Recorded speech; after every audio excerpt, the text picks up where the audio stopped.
Sachin Ramachandra Jadavji, Commissioner cum Secretary to the Government, Department of Agriculture and Farmers Empowerment, Professor Prabhat Kumar Raulji, Vice Chancellor, OUAT, Shri Sriram Panda, Convener, Agri and Food Processing Committee, ICC, Shri Rajiv Shekhar Sahuji, Chairman, ICC Odisha State Council, Colonel Sujan Mohantiji, Co-Convener, Agri and Food Processing Committee, ICC Odisha, esteemed faculty, my dear students, ladies and gentlemen. It is both a pleasure and a matter of pride for me to be present at the inaugural session of the Food, Agri and Biotech Summit 2026 at the beautiful campus of Odisha University of Agriculture and Technology. I congratulate and commend the Indian Chamber of Commerce and OUAT for organizing this timely and visionary summit. The theme, Catalyzing Odisha's Rise as a National Hub for Food, Agri-Tech and Biotech Innovation, is not merely a slogan but a call for collective action and a roadmap for the future. At a time when the world faces food security challenges, climate uncertainties, technological disruptions, and changing consumer preferences, this platform assumes great significance. It brings together policymakers, scientists, industry leaders, innovators, investors, and farmers to shape solutions for a better tomorrow. Friends, the story of human civilization is in many ways the story of agriculture. Long before modern industries and technological revolutions, it was agriculture that enabled human settlements, nurtured societies, and laid the foundation for civilizations to flourish. For thousands of years, agriculture has sustained humanity and continues to do so even today. In India, and particularly in Odisha, agriculture remains not only an economic activity but also a way of life. Millions of families derive their livelihood directly or indirectly from farming and allied sectors. Agriculture provides food to our people, raw materials to industries, and stability to the economy. Therefore, when agriculture prospers, farmers prosper. When farmers prosper, villages prosper. And when villages prosper, the nation progresses. The growth and prosperity of any country are inseparably linked with the strength and resilience of its agriculture sector. However, we are living in a rapidly changing world. Ecological imbalances, climate change, erratic weather, declining natural resources, changing market dynamics, and increasing pressure on food systems are creating new challenges for agriculture.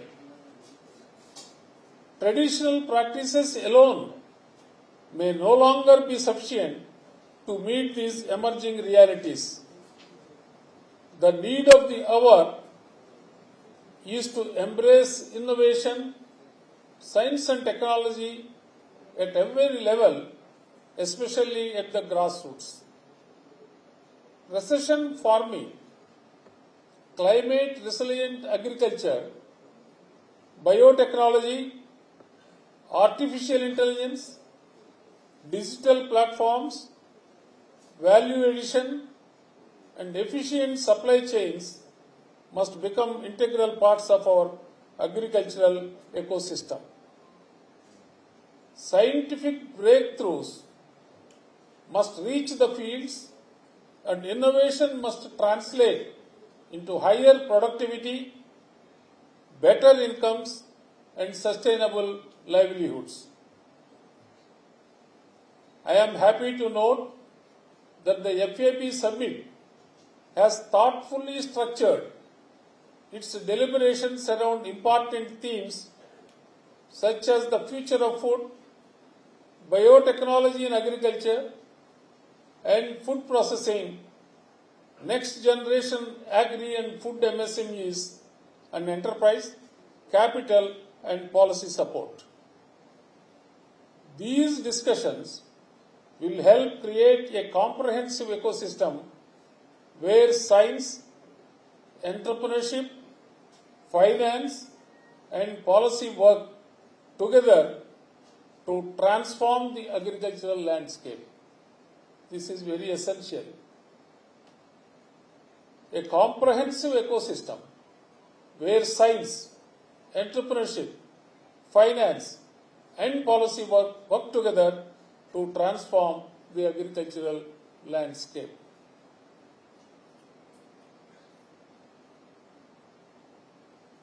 We have faced the COVID crisis in 2001-2. That COVID crisis has given the opportunity for the entire country to adopt digital technologies. COVID crisis encouraged the people to think about out-of-box ideas. Many of the commerce e-platforms come into being, whether it is Zepto or Zomato or Swiggy and like. And a number of transactions, millions of digital transactions are taking shape now. Not only in India, our UPI is being acclaimed all over the world, and many of our neighboring countries are also adopting UPI technology. Therefore, COVID crisis, I believe, it has made really India as the digital India. Even a small street vendor used to operate smartphone and make digital transactions. This is the achievement we got. Today, we are facing a different situation. Some two countries are quarreling, are engaged in war. Third country has interfered and continuing the war, which we don't have any relationship or bearing. But the West Asia war has an impact on India, not because of our own deeds, but because of the deeds of some other people. We are facing a crisis now. We are counting for how many days our petroleum reserves are there in the country. How to save our LPG which we have today. I am very happy to note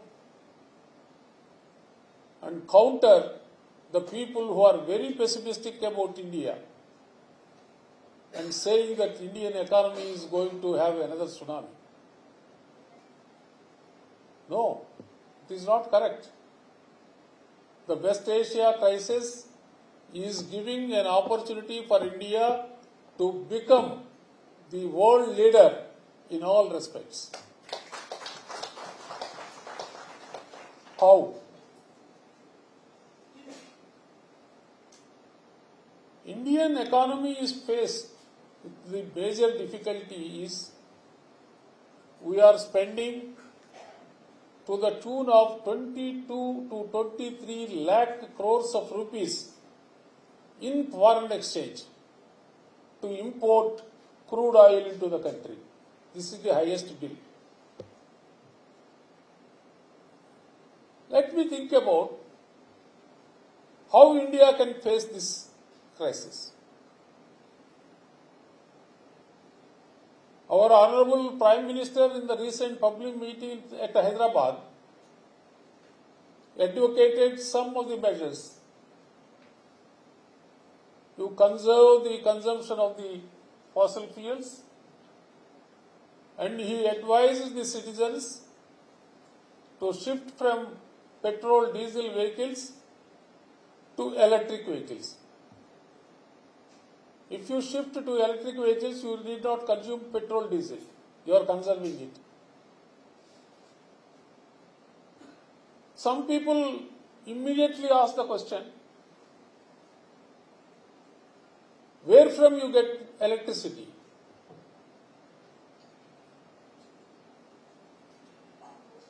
The electricity which you want to consume can be generated by yourselves. You need not depend on anybody. By establishing the rooftop solar system on your house, Honorable Prime Minister has introduced PM Suryagar Yojana, offering subsidies to establish rooftop solar systems. I am very happy to observe, in addition to the Government of India giving subsidy for rooftop systems, I am thankful for the Government of Odisha, which is offering additional subsidy to have this rooftop solar system. If you consider about 3 kilowatts solar rooftop system, the subsidy extended by Government of India is 78,000 rupees. The subsidy offered by Government of Odisha is 60,000 rupees. All put together 1,38,000 rupees. But here the vendors are quoting 1,70,000, 80,000. But if you bargain with a proper vendor, the cost of 3 kilowatt system does not exceed 1,40,000. Therefore, without any money commitment from your side, you can have the rooftop solar system. Even if there is a difference, if you have a financial problem, the banks are mandated to give loan. They have to give if you apply. Is it difficult to establish the rooftop solar system for anybody? But how many of you have adopted and installed? A few people have really done. But in my opinion, majority of the people have yet to undertake the installation. Therefore, my request to all of you is, wherever it is possible, please apply for rooftop solar system. Contact your TPCOL officers or energy department. You will be guided how to apply and how to get that system. Any difficulty you face, Government of Odisha is with you and encourages you to establish rooftop systems. I can tell you, the Germany, which is having 3 out of 360 days in a year, they have only 100 days sunny days. They are fully dependent on solar energy. If a country like India, where we have 300 sunny days in a year of 360 days, if you are not utilizing solar energy, in my opinion, it is a crime. Therefore, I appeal to utilize the opportunity given by the both central and state governments and adopt solar rooftop systems. You convert your vehicle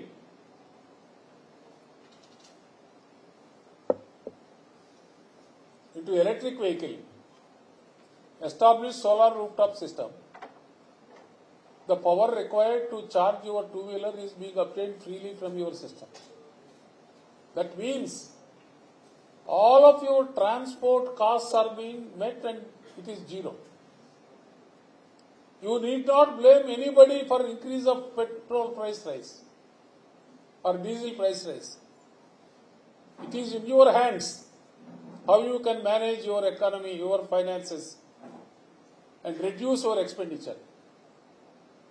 In the recent Vice Chancellor's conference also, I advised all the Vice Chancellors to establish solar rooftop systems on the buildings of the university.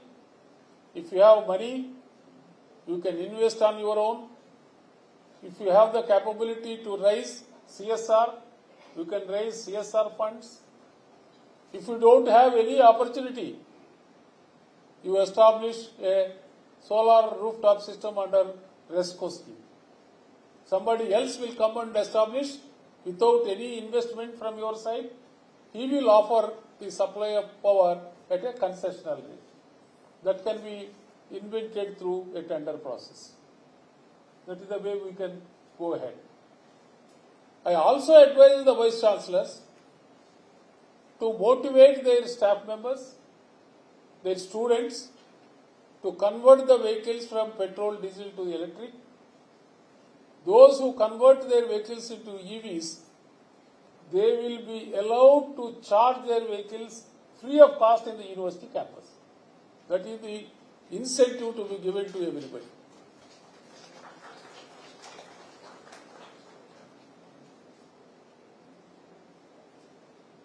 And today India is progressing very well in renewable energy.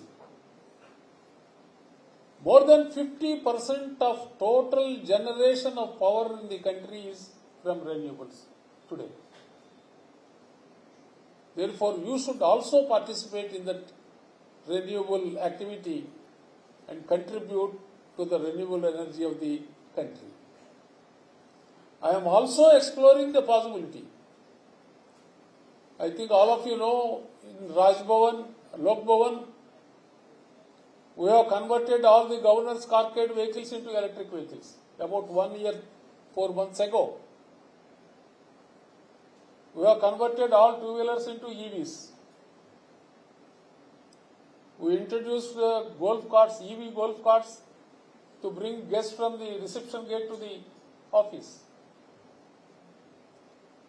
I encouraged our staff members, if anybody wants to convert their own vehicles, private vehicles, into EVs, all are being allowed to charge their vehicles free of cost in Lok Bhavan campus. Like that, the institutions can encourage their stakeholders to convert into EVs. This is the first advice Honorable Prime Minister has given in his speech. Why I am raising this issue now is, our former Honorable Vice President of India, Mr. Venkaiah Naidu, used to always say, whenever he mentions about agriculture, he says one and only one thing: agriculture is the culture of our nation. That is the main thing. It is the way of life. It is the backbone of the state and the country. Today, I can state, agriculture is going to make India stronger in the world. How? As I mentioned, part of the vehicle, some people will go for EVs. Otherwise, we need a lot of crude oil to be imported. Government of India is implementing a program that is called the blending of ethanol into petrol. Already we have achieved E20. Government is contemplating E22, 25, 30 and ultimately E85 and E100 with the flex fuel engines. Already Maruti Suzuki has come out with a flex engine for its WagonR model. Hero Motors have brought up 2 models of motorcycles which will run on E85 and E100. Slowly, in every part of the country it will be applied. Where from ethanol comes? Ethanol is a biofuel which can be manufactured through sugarcane, molasses, sugarcane juice, or it can be manufactured through food grains like broken rice, maize. All these are being produced from agricultural activity. Therefore, agriculture is going to be the energy driver of the company in future. We need not depend upon the crude. We can depend on the agriculture for our transport needs, for our vehicle movement needs, for our automotives. You need not spend any foreign exchange on that. Yes. Imagine if the country is not required to spend about 20 lakh crores on import of crude oil, and if it can be self-reliant, if it can be Atmanirbhar Bharat in fuel, energy, with the backbone of agriculture for that, do you need any strength for any other strength for the country?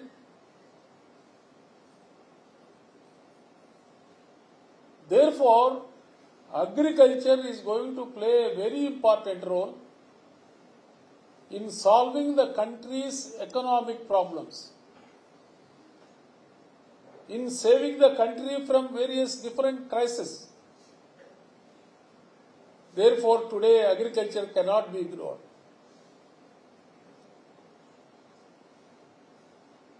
I am very happy in the state of Odisha. Agricultural enterprises are being encouraged.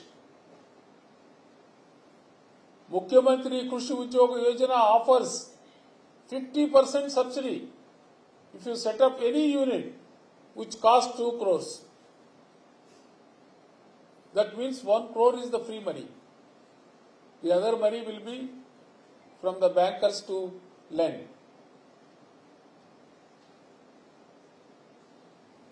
MSMEs, many MSMEs are possible in agri sector. Similarly, if you take dairy, recently I saw a news item of OUAT. OUAT achieved a turnover of 1,000 crores approximately, and it made a profit of 10 crores. They also stated that their objective aim is to double the milk production in Odisha. How it can be done? How you double the milk production in Odisha? Many people must be encouraged to acquire the cattle and produce milk. Then only you will get double the milk production. Even to acquire a cattle, whether it is a buffalo or a cow, you have a subsidy scheme, Mukhyamantri Kamadeni Yojana, for some categories up to 50%, some categories up to 60%, some other categories up to 70%. When you have such a huge subsidy, the farmers the agriculturists who are dependent on agriculture, we have to see to it that every family acquires the cattle.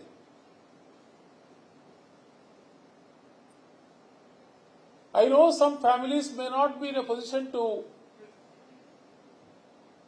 put their own share of money of 30 to 40%, even though there is a subsidy of 50 to 60%. What I observed in Odisha, the state government departments are not having the required coordination with the bankers. I suggested to the department, when you are sanctioning the subsidy for any scheme, some balance portion is to be funded by the entrepreneur. At least 70 to 80% of the entrepreneurs will face the problem to bring that money. If it comes under MSME, let the banker give money under MSME scheme. If it is a small loan like acquiring cattle, it will not cost more than 10 lakhs. Then Mudra scheme can be implemented in that case. Please get assured, there is no economic activity which is being ineligible to get the loan under Mudra scheme. Every economic activity is eligible to get Mudra scheme loan. The department concerned, when they are sanctioning the subsidies to the extent of 40, 50, 60, for the purpose of mobilizing the remaining amount, the applications, all which were submitted, which were sanctioned, this subsidy must be given to the bankers. Bankers coordination committee should be there with every department which is giving subsidies. The balance portion we should see, we should persuade, we should convince the banks. They always try to escape. When I organized a bankers meeting, I saw 80% of PEGP applications were rejected by the banks. 80%. I'm just going through the reasons why they were being denied. Simply CIBIL score. CIBIL score is not required for any bank to give loan for a first timer. First timer will not have a CIBIL score. They cannot cite that reason. Only they can reject the application when there is a known defaulter. He has taken some loan previously, he defaulted. If that is established, he can be denied. Therefore, I would like to help all the departments. Whenever there is a problem, I sit across the table and sort out with the bankers how they have to give loan to all these applicants. And they agreed to give. RBI representative is there. He told them that you should not say that it is a CIBIL score. You have to give the loan, and Mudra loans, CIBIL score is not required. They are all first timers. Sometimes they say, if you want to acquire cattle, Mudra loan will not apply. But nobody will argue that Mudra loan will apply for cattle acquisition also. Therefore, simply they say in the villages it is not eligible activity. Such type of cases, I think it is the duty of us to sort them out and see that those poor people get bank assistance. Mudra loan was guaranteed by Government of India to the extent of 70% of the loan given by the banks. Why they want to escape, I don't know. Therefore, we have to bring pressure, We have to convince them. We have to see to it that our poorer families will get advantage of the banking system and their economic condition is to be improved. I am very happy our Honorable Minister Malikji, he himself is an entrepreneur. He rears a lot of rare cows. I think you have acquired some Produtturu cows, that small type of dwarf cows. My visit to your house is due. I will come. I will come and visit them.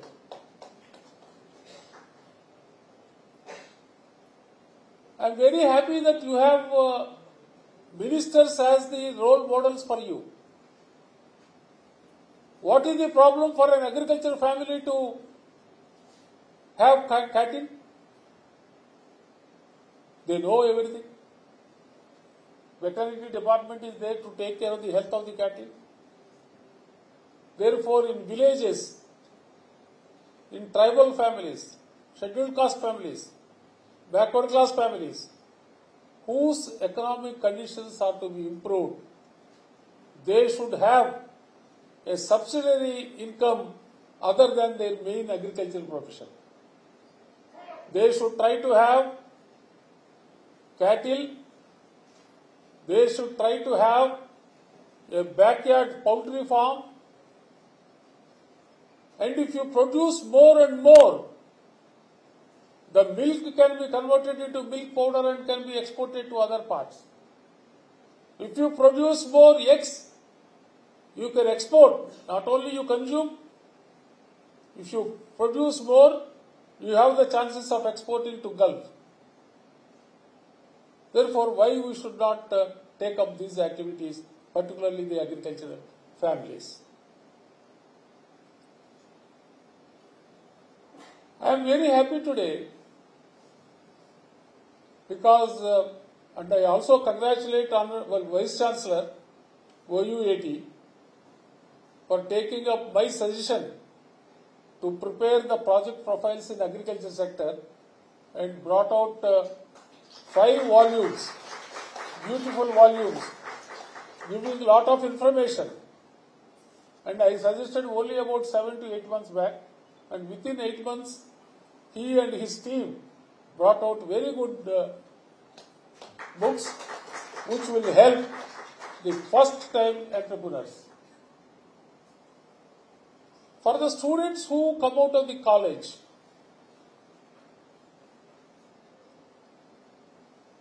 they cannot chalk out their course of action, what to do. Even if somebody wants to become an entrepreneur, what type of activity I should take up to become entrepreneur? This is the dilemma in many of the people's mind. Many people spend years of time to decide about the direction in which they have to go. For such type of people, these books will be the very good guidance for selection of projects.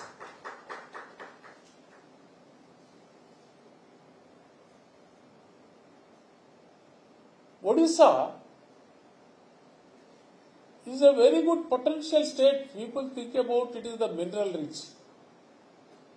Therefore, we have to think about, we have coal, we have to think about power projects. We have iron ore, we have to think of steel projects. We have bauxite, we have to think of aluminum projects. Our thinking process will be limited to this. Therefore, my advice to Odisha entrepreneurs is that you should come out of this mindset. And in Odisha, it is possible to set up industrial activity in many other fields. Particularly when I saw the Odisha in fisheries sector, I think there are many students here. How many of your families do own land? Can you raise your hands? Your father or mother your family members own land? Please raise your hands. Okay. How many of you utilize your lands for paddy cultivation? Almost everybody. Everybody's family is using their land as paddy cultivation.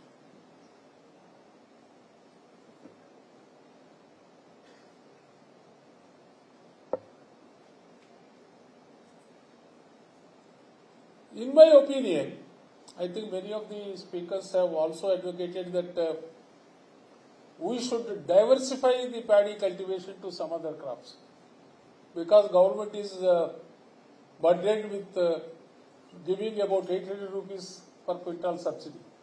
Therefore, they want to diversify the crop. If some other crop is grown, then they will be escaped from that subsidy. To diversify the paddy cultivation, my idea is that every land which is being utilized as paddy cultivation can be converted into fish ponds. And I can assure you, the income from fish production will be more than the income you are getting on paddy cultivation. That particular experiment you have to implement it and show. If you have land, you take up with 2 hectares or 3 hectares, do fish culture, how much production you are getting, what is the cost of that fish to be sold, how much income you are getting per acre. If you show to the people that by cultivating fisheries, by adopting fishery activity, my income is going to be more than the paddy income, every farmer will convert their fields into fish ponds. There is no problem for fish. How much fish you produce, it will be consumed. There is no issue. And now Honorable Minister was telling, in Orissa there is a rule that aquaculture cannot be taken beyond 1 or 2 or 3 kilometers, 2 kilometers from the coast. This condition was framed about few years ago, when the shrimp prawn culture is with brackish water. If the brackish water they enter into the fields of the village, nearby village, then the village drinking water source will be spoiled. Fearing that particular regulation might have come. Now in shrimp cultivation, if you take up Venami, it can be grown in zero salinity water. I think that experiment also we can show in our experimentation. We can take up Venami cultivation in zero salinity water, and how much production we are able to take out in that. This is all I am not talking about with imagination. As you are aware, I am from Andhra Pradesh. In Andhra Pradesh, today, it occupies a major portion of export activity, and Andhra Pradesh exports around 30,000 crores worth of marine products from the total all India exports of 73,000 crores. But Orissa's contribution is very low, about 3 to 4,000 crores. 4,500. 4,500 crores is the Orissa contribution. Where is 30,000? Where is 4,500? The same Bay of Bengal is there in Andhra. The same Bay of Bengal is there in Odisha. You have 500 kilometers of coast. Therefore, with the extension of that aquaculture limit to 10 kilometers, my request to the Fisheries Department is, please make a survey and identify the potential lands eligible for aquaculture. and let our officers encourage the people, farmers, to take up this Venami activity. Then the state will increase its production quota and export quota. Like that, wherever it is possible, the simple actions are being taken. Government is very proactive. Minister is proactive. If any advice is given, they are taking up and following. Therefore, Odisha is also having a better future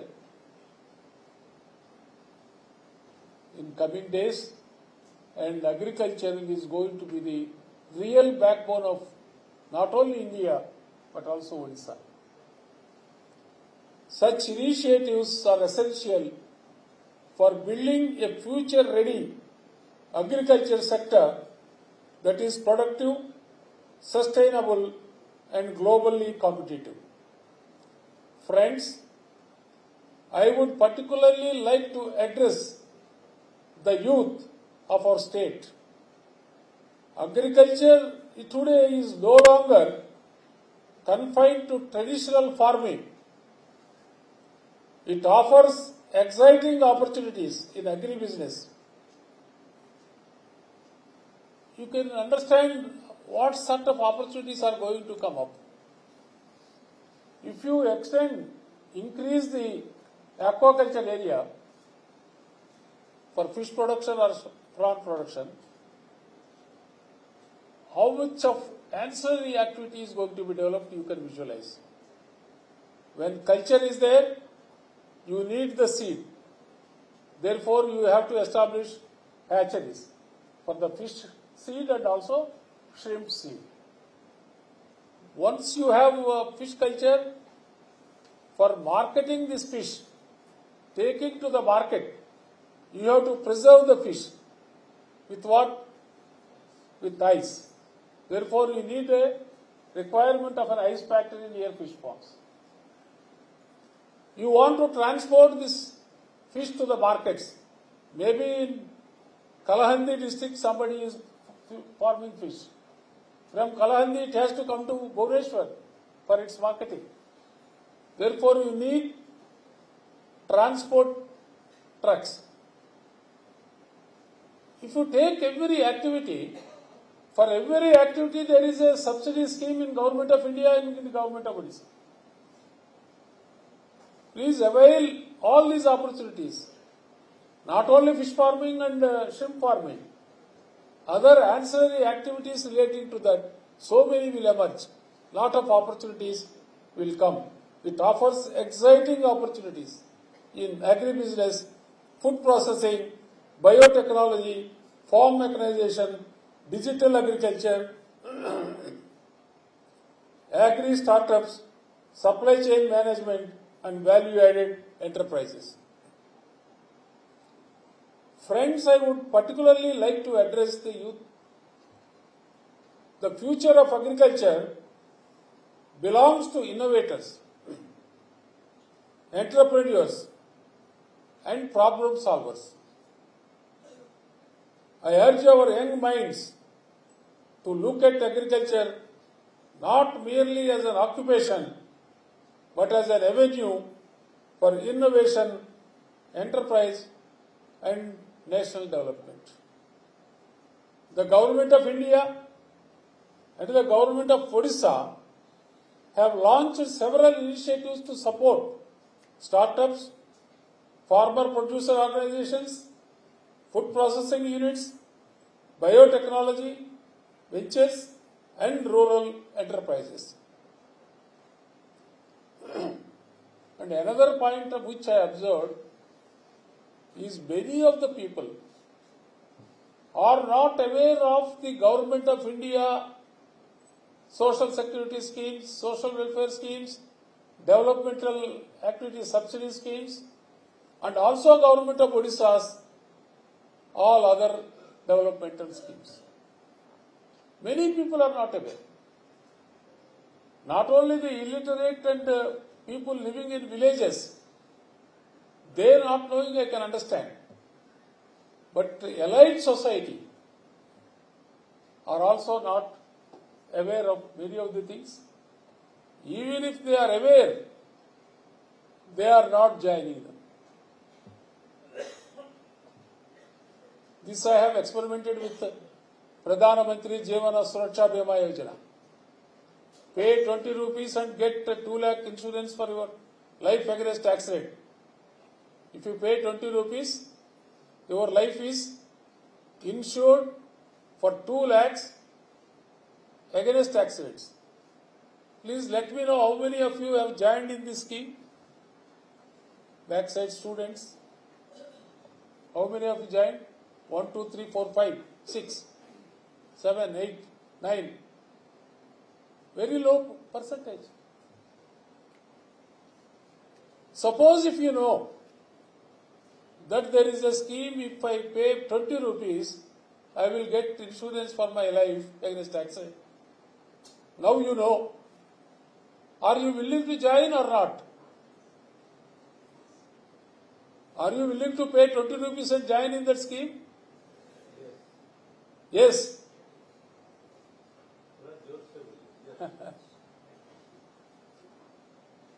Can you post me a postcard tomorrow that you have joined in this scheme?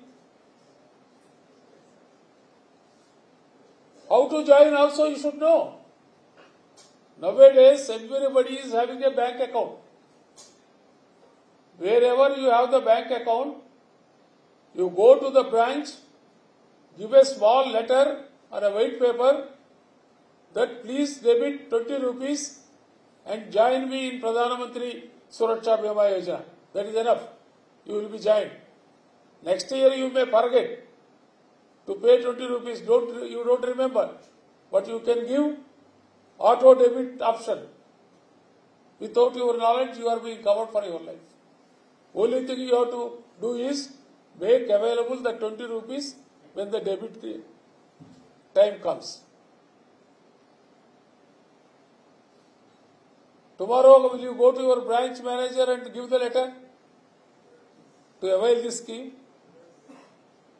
I don't know, I am not getting any response. Please raise your hands. Like that, so many schemes are there. I am just giving you one example. Elite section of the society also is not aware of these things. How I can expect all the poor people are going to be having knowledge about all these things? It is a Herculean task on the government system how we can enroll all the people into these schemes. But I don't know how attention is being given to this in the government.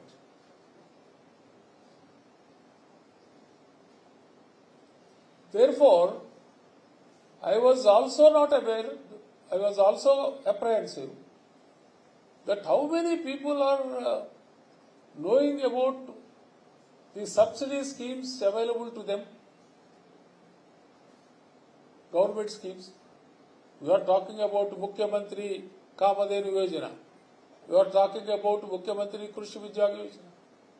We are talking about PM Suryaghar Yojana, Jivana Jyoti Bima Yojana, Atal Pension Yojana, Sukanya Samriddhi Yojana. Like that you have hundreds of schemes.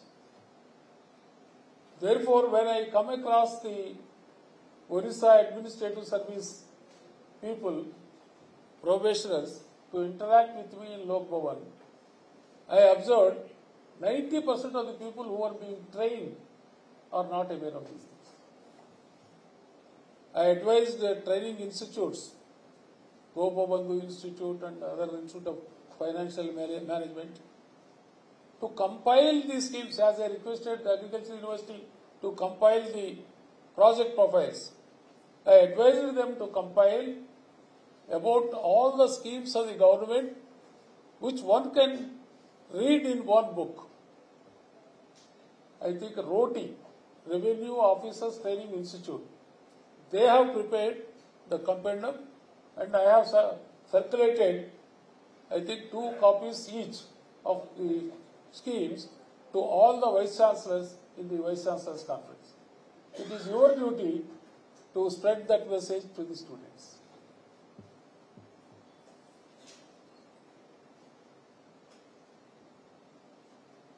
These efforts are creating an enabling ecosystem for young entrepreneurs to contribute meaningfully while generating employment and wealth.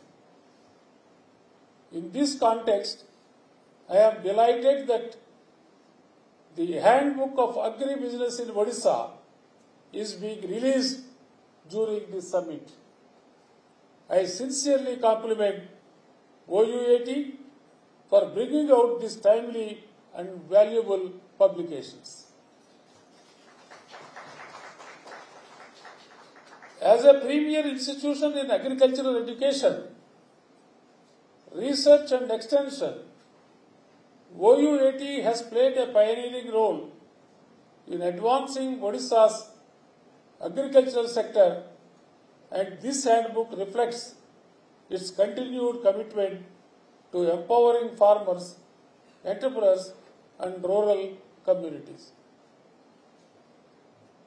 Covering practical and economically viable models in agriculture, fisheries, animal husbandry, horticulture, agricultural engineering, food processing, and value addition, it will serve as a useful guide for farmers, startups, agripreneurs, extension workers, and students.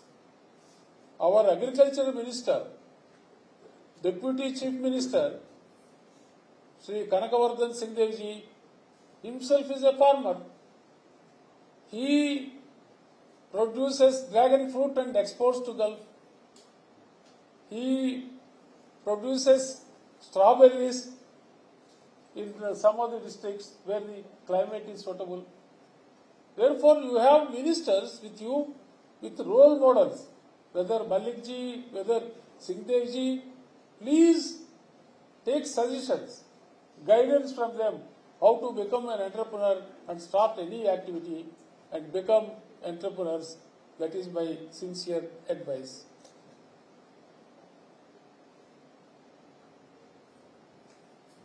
More importantly, it will inspire our youth to embrace agribusiness as an innovative and rewarding career path that can generate employment, wealth, and rural prosperity. Friends, Odisha possesses immense strengths for becoming a leading hub of food, agri-tech, and biotechnology. Our diverse agro-climatic conditions, rich natural resources, extensive coastline, vibrant farming community, growing industrial infrastructure, and expanding research ecosystem provide a strong foundation for growth. What we need now is greater collaboration among institutions, industries, investors, and innovators to unlock this enormous potential. I am confident that the deliberations of this summit will generate fresh ideas, meaningful partnerships, and actionable outcomes. Previously, we used to understand about the quality of education institutions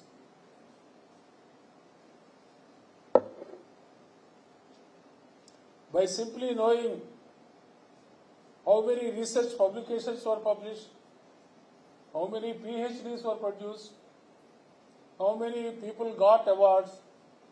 This is the methodology we used to measure the performance of a particular education institution.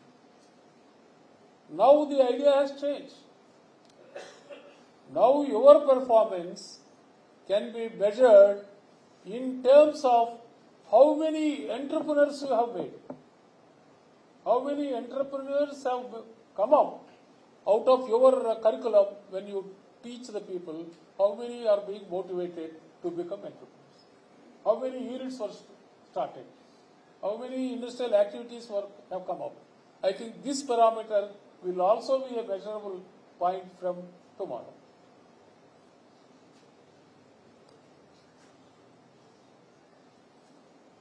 Let us work together to build an agriculture sector that is technologically advanced, environmentally sustainable, economically rewarding, and socially inclusive. With these words, I extend my best wishes for the grand success of the Food, Agri and Biotech Summit 2026. May this summit become a catalyst for innovation, prosperity and transformation, not only for Odisha, but for the entire nation. Thank you. Vande Utkala Janani. Jai Hind.